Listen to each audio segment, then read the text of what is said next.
All right, this is the second go of the automotive air filter lost foam pour.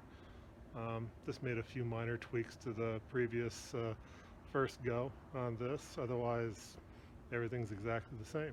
So let's just do the final skim and pour and see how it turns out.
Well, I don't think that could have possibly gone better. That was, I can't believe how long the initial pour sat there in the cup before it actually started consuming the foam and progressing. I mean, there was no flame, no smoke, no anything. I mean, it just was a really, really tranquil pour. Probably the best one maybe that I've ever had on that, especially on a part this size. So I'm hoping for a good result. We'll see what happens here when we demold it.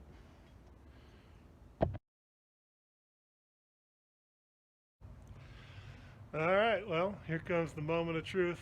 I usually only wait about 15 or 20 minutes after I pour because the casting's still very hot then, but not so hot that it's soft.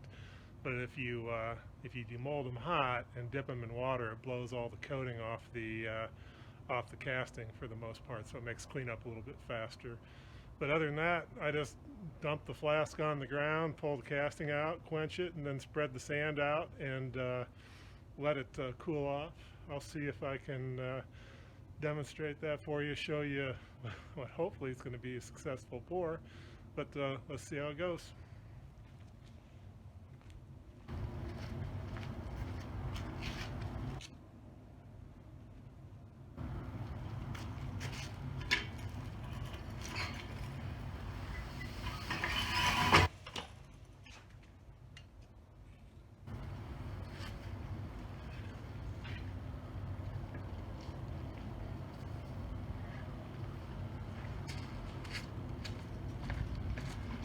So far so good. Here's how it looks coming out of the mold. Still steaming and cooking, but all that's just the refractory coating on there. Now I'll try to blow all that off with a quick dip.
All right, well, I guess initial impressions here are pretty good. Looks like a complete part. I'll have to just blow the rest of the refractory coating off there with compressed air, but you can see it's, by golly, I think it looks just like the pattern.